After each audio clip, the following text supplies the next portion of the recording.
Video में प्रकाश के अपवर्तन के बारे में देखें और के बारे में आज वीडियो में आपको बताया कि अपवर्तनांक। हेलो स्टूडेंट्स, जैसा कि हम लोग पिछले वीडियो में प्रकाश के अपवर्तन के बारे में देखे और उसके नियम के बारे में देखे, आज हम लोग इस वीडियो में, जैसा कि हम पिछले वीडियो में आपको बताए थे कि अपवर्तनांक से संबंधित हम वीडियो बनाएंगे। अपवर्तनांक किसे कहते हैं या कितने प्रकार का होता है और इनमें संबंधों के बारे में हमने आपको बताया था कि हम अगले वीडियो में बताएंगे। तो आज चलिए, हमारा आज का टॉपिक है प्रकाश का अपवर्तन में अपवर्तनांक। अपवर्तनांक यानी रिफ्रैक्टिव इंडेक्स किसे कहते हैं? अपवर्तनांक, जिसको हम किससे लिखते हैं? स्मॉल एन या म्यू से भी लिखते हैं। कहीं आप म्यू का भी इस्तेमाल देखेंगे, जैसे म्यू आपका म्यू से भी लिखा हुआ कहीं मिल जाएगा, ठीक है। तो आप परेशान ना होइएगा, ये भी आपका ये लिखने के तरीके संकेत अलग अलग हो सकते हैं। तो यहाँ पर हम अपवर्तनांक को किससे लिख रहे हैं? स्मॉल एन से लिख रहे हैं। अपवर्तनांक क्या होता है, ठीक है।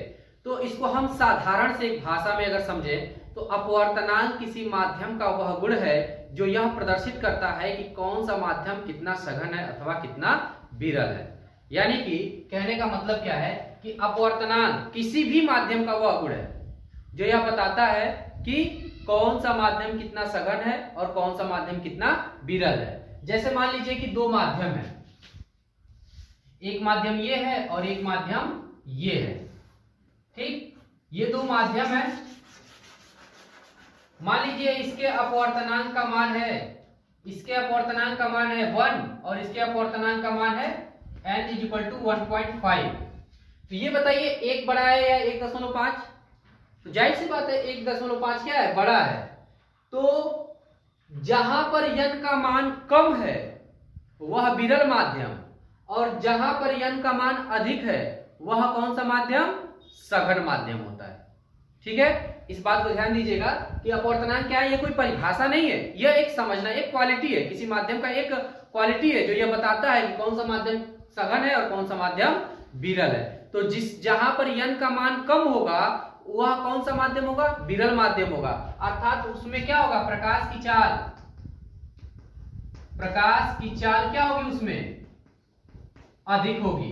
हमने आपको बताया था विरल माध्यम और सघन माध्यम का यहाँ पर जो संबंध मतलब है वो घनत्व द्रव्यमान बटा आयतन से नहीं है, प्रकाश की चाल से संबंधित है। और जहां पर n का मान अधिक है यानी वह कौन सा माध्यम होगा? सघन माध्यम होगा। यानी कि इसमें प्रकाश की चाल क्या होगी? प्रकाश की चाल कम होगी, ठीक है। इस बात को ध्यान दीजिएगा। तो अपवर्तनांक किसे कहते हैं? तो अपवर्तनांक किसी माध्यम का वह गुण है जो यह प्रदर्शित करता है कि कौन सा माध्यम सघन है और कौन सा माध्यम विरल है। अब एक चीज देखिए, ये और ये दोनों एक दूसरे पर निर्भर कर रहे हैं, यानी कि ये बदल रहा है तो ये भी बदल रहा है। अपवर्तनांक बदल रहा है तो चाल भी बदल रहा है, यानी कि इनमें कुछ रिलेशन है। क्या है? इसमें कुछ रिलेशन है। तो चलिए हम लोग उस रिलेशन को जानते हैं कि अपवर्तनांक तथा चाल में क्या संबंध होता है। अपवर्तनांक तथा चाल में क्या संबंध होता है, ये दूसरा टॉपिक है। अपवर्तनांक n तथा किसी माध्यम के चाल में संबंध। यहां पर हम चाल लिख दे रहे हैं, चाल में संबंध।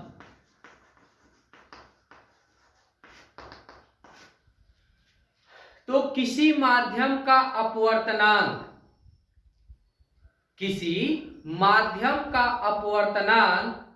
निर्वात या वायु में प्रकाश की चाल, ध्यान दीजिएगा, किसी माध्यम का, कोई भी माध्यम ले लें, किसी भी माध्यम का अपवर्तनांक निर्वात या वायु में प्रकाश की चाल तथा उस माध्यम में प्रकाश के चाल के अनुपात के बराबर होता है। जैसे मान लीजिए कि ये एक माध्यम है,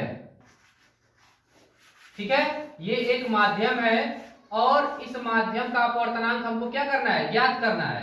तो किसी माध्यम यानी कि माध्यम का माध्यम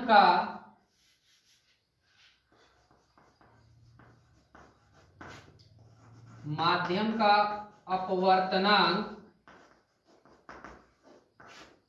n इज इक्वल टू क्या होगा, मान लीजिए ये माध्यम कोई है और इसका अपवर्तनांक क्या है, मान लेते हैं n है।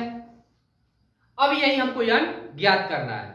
तो इस माध्यम का अपवर्तनांक कैसे ज्ञात करेंगे, तो माध्यम का अपवर्तनांक वायु में प्रकाश, वायु अथवा निर्वात में प्रकाश की चाल, वायु या निर्वात में प्रकाश की चाल, निर्वात में प्रकाश की चाल क्या होता है, मान लेते हैं स्मॉल c है, तथा इस माध्यम में प्रकाश की चाल, तो मान लेते हैं इस माध्यम में प्रकाश की चाल कितनी है, v है। तो वायु या निर्वात में प्रकाश की चाल और माध्यम में प्रकाश की चाल यानी कि ये v के अनुपात को हम क्या कहते हैं, उस माध्यम का अपवर्तनांक कहते हैं। यानी कि ये आपका सूत्र बन के क्या आया, माध्यम का अपवर्तनांक बराबर वायु में प्रकाश की चाल बटा माध्यम में प्रकाश की चाल। चलिए इस पर एक हम लोग न्यूमेरिकल देख लेते हैं। न्यूमेरिकल क्या है कि हम जो न्यूमेरिकल नीचे दिखाई दे रहा है उसी न्यूमेरिकल को यहाँ पर हम सॉल्व करेंगे। तो न्यूमेरिकल देखिए आपको दिख रहा होगा कि यदि वायु में प्रकाश की चाल 3 × 10⁸ मीटर प्रति सेकेंड और जल में प्रकाश की चाल 2.26 × 10⁸ मीटर प्रति सेकेंड हो तो जल का अपवर्तनांक ज्ञात कीजिए। ये प्रश्न जो आपको दिखाई दे रहा है उसी प्रश्न को हम हल करेंगे। तो इसमें क्या दिया है कि वायु में प्रकाश की चाल यानी c = 3 × 10⁸ मीटर प्रति सेकेंड, वायु में प्रकाश की चाल 3 × 10⁸ मीटर प्रति सेकेंड और जल में प्रकाश की चाल यानी किसी माध्यम में प्रकाश की चाल दे दिया कितना 2.26 × 10⁸ मीटर प्रति सेकेंड हो तो जल का अपवर्तनांक ज्ञात कीजिए। n = (?). तो n बराबर क्या हो जाएगा 3 × 10⁸ अपान 2 × 2.26 × 10⁸। बस ये v का मान यानी माध्यम में प्रकाश की चाल और वायु में प्रकाश की चाल आपको पता है। तो वायु में प्रकाश की चाल में माध्यम में प्रकाश की चाल के हम क्या कर देंगे, भाग दे देंगे तो हमको मिल जाएगा। ये देखिए ये कैंसिल आउट हो जाएगा। यहाँ पर जब आप इसको भाग देंगे तो 3.33 आंसर इसका आएगा। यानी कि n बराबर यानी कि जल का अपवर्तनांक कितना प्राप्त हुआ 1.33। ऐसे प्रश्नों को हम लगाते हैं। तो समझ में आया होगा, ठीक नहीं समझ में आया है तो आप कमेंट के माध्यम से इसको बता दीजिएगा कि क्या चीज समझ में नहीं आया है। तो ये है आपका अपवर्तनांक और माध्यम के चाल में संबंध।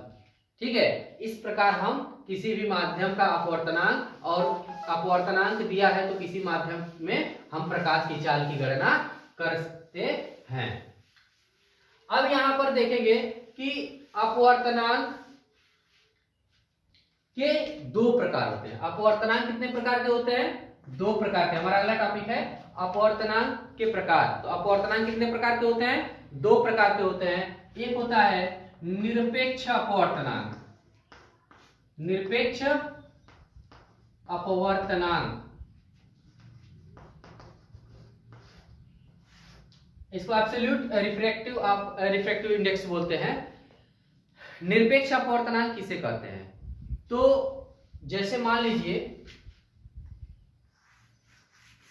ये कोई माध्यम है, ठीक है। अगर किसी माध्यम का अपवर्तनांक निर्वात के सापेक्ष लिखते हैं, यानी किसी माध्यम का निर्वात के सापेक्ष अपवर्तनांक निरपेक्ष अपवर्तनांक कहलाता है। जैसे मान लीजिए कि ये क्या है, कांच है, इसको हम G से लिख रहे हैं, ये माध्यम G है।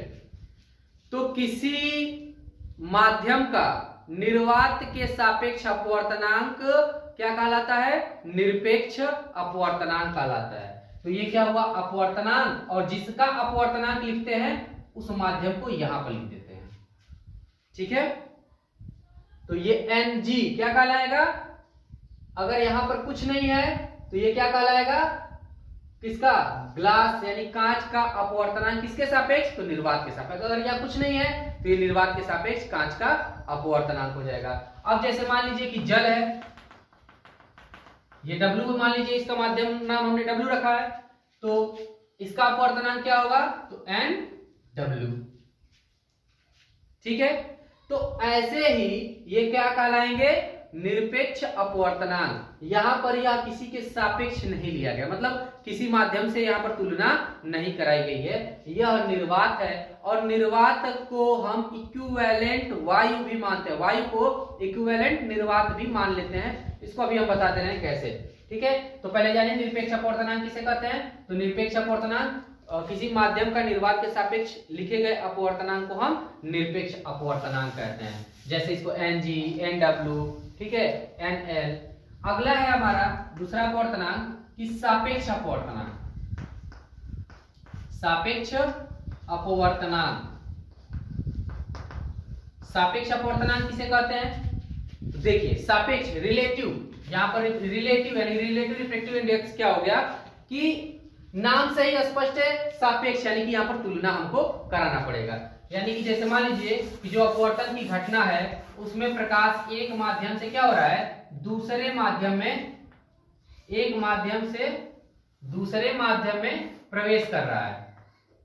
ठीक है, तो एक माध्यम से दूसरे माध्यम में प्रवेश कर रहा है, तो ये मान लीजिए माध्यम कौन है, तो N1 है, और ये माध्यम कौन सा है, तो N2 है। लेकिन प्रकाश किरण N1 से N2 में जा रहा है, तो पहले माध्यम के सापेक्ष दूसरे माध्यम का अपवर्तनांक लिखते हैं। ठीक है, यानी सापेक्ष अपवर्तनांक किसे कहते हैं, किसी माध्यम का सापेक्ष अपवर्तनांक पहले माध्यम के सापेक्ष दूसरे माध्यम के अपवर्तनांक को कहते हैं। यानी कि जब हम एक माध्यम का अपवर्तनांक दूसरे माध्यम के सापेक्ष लिखते हैं तो इस प्रकार के अपवर्तनांक को हम सापेक्ष अपवर्तनांक कहते हैं। जैसे मान लीजिए ये माध्यम एक है और ये माध्यम दो है। अगर ये वायु यानी एयर है और ये मान लीजिए कि कांच यानी कि जी है, अगर प्रकाश किरण वायु से कांच में आ रहा है तो यहां पर वायु के सापेक्ष कांच का अपवर्तनांक लिखना होगा। तो कैसे लिखेंगे, तो देखिए जिसके सापेक्ष लेते हैं उसको पहले लिखते हैं, फिर अपवर्तनांक किसका, तो जिसका लिखना होता है, तो इसको बोलते हैं सापेक्ष अपवर्तनांक। वायु के सापेक्ष कांच का अपवर्तनांक। ठीक है, वायु के सापेक्ष कांच का अपवर्तनांक, इसको हम कहते हैं सापेक्ष अपवर्तनांक। यानी किसी एक माध्यम का किसी दूसरे माध्यम के सापेक्ष अपवर्तनांक सापेक्ष अपवर्तनांक कहलाता है। इसको कैसे लिखते हैं, तो जिसके सापेक्ष लिखते हैं उसको पहले और जिसका लिखते हैं उसको बाद में। जैसे यहां पर माध्यम एक के सापेक्ष माध्यम दो का अपवर्तनांक यानी 1n2, इसको लिखेंगे पहले के सापेक्ष दूसरे का अपवर्तनांक। अब यदि मान लीजिए कि ये कांच है और ये क्या है, जल है, तो सॉरी, अगर ये जल है और ये कांच है तो यहां पर क्या लिखेंगे, जल के सापेक्ष कांच का अपवर्तनांक। अगर आपको कांच के सापेक्ष जल का अपवर्तनांक लिखना हो तो कैसे लिखेंगे, तो कांच के सापेक्ष जल का अपवर्तनांक। ऐसे हम सापेक्ष अपवर्तनांक को लिखते हैं। ठीक है, अब हमारा आता है कि सापेक्ष अपवर्तनांक और निरपेक्ष अपवर्तनांक में संबंध क्या है। सापेक्ष अपवर्तनांक और निरपेक्ष अपवर्तनांक में क्या संबंध है, यानी relation between absolute and relative refractive index. देखिए हमारा अगला टॉपिक क्या है, तो निरपेक्ष और सापेक्ष अपवर्तनांक में क्या संबंध है। तो यहां पर हम अगर मान लीजिए लिखते हैं पहले के सापेक्ष दूसरे का अपवर्तनांक, तो यह बराबर किसके होगा, तो पहले के सापेक्ष दूसरे का अपवर्तनांक बराबर दूसरे का निरपेक्ष अपवर्तनांक यानी दूसरे माध्यम का निरपेक्ष अपवर्तनांक बटा पहले माध्यम का निरपेक्ष अपवर्तनांक। ठीक है, इसको समझिएगा। जैसे एक और एग्जांपल दे रहे हैं, यदि मान लीजिए दिया है कि कांच के सापेक्ष जल का अपवर्तनांक बराबर क्या होगा, तो जो बाद में लिखा है वो ऊपर होता है, तो जल का निरपेक्ष अपवर्तनांक बटा कांच का निरपेक्ष अपवर्तनांक, ऐसे लिखते हैं।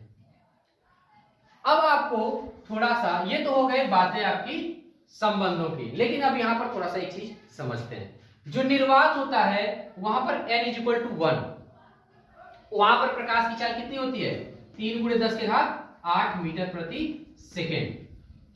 लेकिन वायु का अपवर्तनांक क्या होता है, तो वायु का अपवर्तनांक जो होता है 1.003 के समथिंग होता है, और यहां पर प्रकाश की चाल यानी कि VA जो होगा, वायु में प्रकाश की चाल जो होती है वह लगभग यानी थोड़ा सा कम होता है, किसके, प्रकाश की चाल से थोड़ा सा कम क्या होता है, प्रकाश की चाल से, क्योंकि लगभग वायु भी 1 के बराबर, इसका भी अपवर्तनांक लगभग 1 के बराबर ही होता है। इसलिए हम जो वायु में प्रकाश की चाल है उसको लगभग बराबर मान लेते हैं, किसके, निर्वात में प्रकाश की चाल के।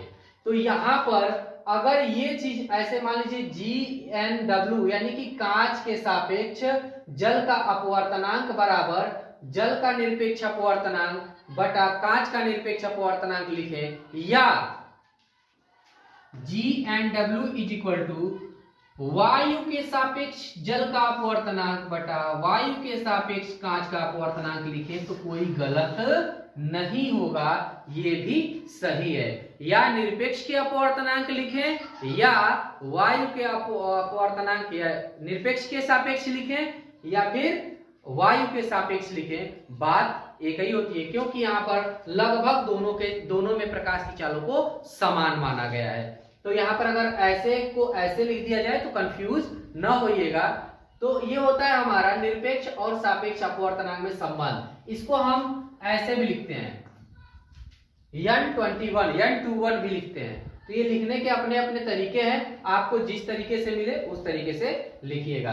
तो आपको क्या होगा, पहले माध्यम के सापेक्ष दूसरे का अपवर्तनांक बराबर दूसरे का निरपेक्ष अपवर्तनांक या वायु के सापेक्ष अपवर्तनांक बटा पहले का वायु के या निरपेक्ष अपवर्तनांक। ठीक है, तो इसको हम एक न्यूमेरिकल की सहायता से, आंकिक प्रश्न की सहायता से समझ लेते हैं।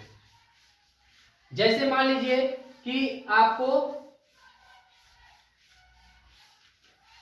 एक प्रश्न दिया हुआ है कि वायु के सापेक्ष कांच का अपवर्तनांक, एक क्वेश्चन आपको दिया हुआ है, वायु के सापेक्ष कांच का अपवर्तनांक 3/2, वायु के सापेक्ष कांच का अपवर्तनांक 3/2 तथा वायु के सापेक्ष जल का अपवर्तनांक 4/3 हो तो जल के सापेक्ष कांच का अपवर्तनांक तथा कांच के सापेक्ष जल का अपवर्तनांक ज्ञात कीजिए।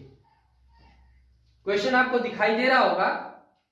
क्वेश्चन को एक एक बारी बारी से यानी कि धीरे धीरे पढ़िएगा और लिखिएगा यहाँ पर क्या दिया हुआ है। तो दिया क्या है, यदि वायु के सापेक्ष कांच का अपवर्तनांक, तो ANG, देखिए वायु के सापेक्ष कांच का अपवर्तनांक कितना दिया है, 3/2 तथा वायु के सापेक्ष जल का अपवर्तनांक, तो क्या लिखेंगे, ANW बराबर कितना दिया है, 4/3।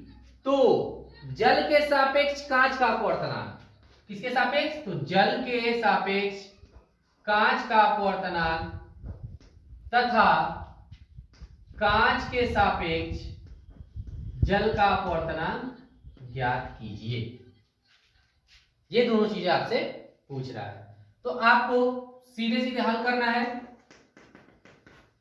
कि जल के सापेक्ष कांच का अपवर्तनांक बराबर क्या हो जाएगा, तो जो बाद में लिखा रहता है वो ऊपर होता है, यानी वायु के सापेक्ष कांच का अपवर्तनांक बटा जो पहले लिखा होता है उसको नीचे लिखते हैं ANW, यानी कि वायु के सापेक्ष जल का अपवर्तनांक। ये बराबर हो जाएगा, इसका मान रखेंगे 3/2 और बटा 4/3। जब इसको हल करेंगे तो ये देखिए, ये जब यहां पर लाएंगे भाग करेंगे तो 3 ऊपर चला जाएगा और 4 नीचे आ जाएगा, यानी कि 3/2 गुणे हो जाएगा आपका 3/4, यानी कि आपका जो WnG मिलेगा वो कितना होगा 9/8। ये होगा जल के सापेक्ष कांच का अपवर्तनांक। और दूसरा आपको पूछ रहा है क्या कि कांच के सापेक्ष जल का अपवर्तनांक, तो कांच के सापेक्ष जल का अपवर्तनांक क्या होगा, तो यहां पर जो बाद में लिखा होता है वो ऊपर, यानी कि वायु के सापेक्ष जल का अपवर्तनांक बटा वायु के सापेक्ष कांच का अपवर्तनांक। जब इसको निकालेंगे तो क्या मिलेगा आपको,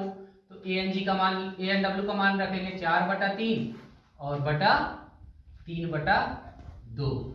तो ये आपका मान क्या आ जाएगा, G&W बराबर क्या आएगा आपका, तो ये ऊपर आके गुणा हो जाएगा और 3 का इसमें गुणा हो जाएगा, यानी 8/9।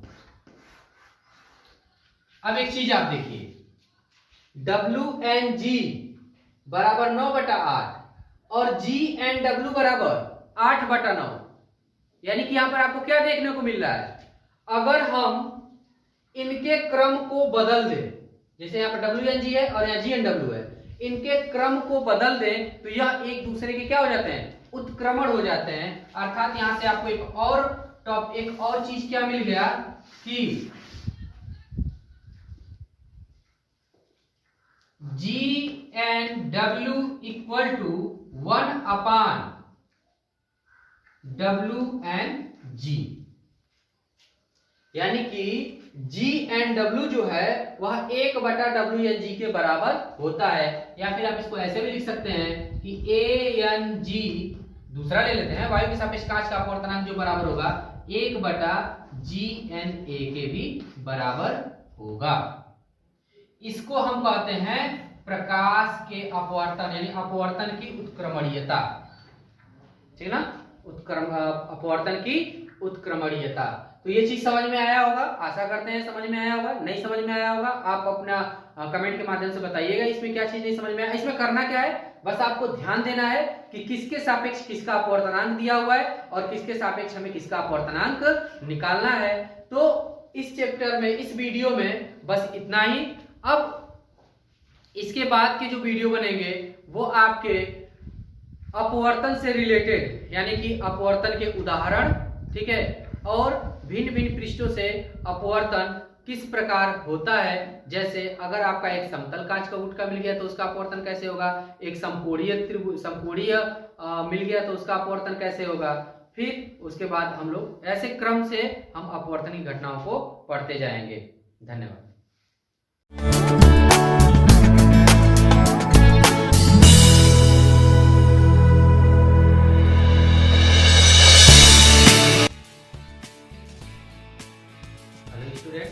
जैसा कि हम लोग पिछले वीडियो में अपवर्तनांक, उसके प्रकार तथा अपवर्तनांक और चाल के बारे में, संबंध के बारे में हम लोग पढ़े। आज का हमारा टॉपिक है प्रकाश की उत्क्रमणीयता, जैसा कि परावर्तन में होता था। अपवर्तन के कुछ उदाहरण जिससे आपको अपवर्तन समझने में आसानी होगा। क्रांतिक कोण, अपवर्तनांक तथा क्रांतिक कोण में संबंध। तो आज हम इन टॉपिक्स के बारे में चर्चा करेंगे। तो पहला है हमारा प्रकाश की उत्क्रमणीयता।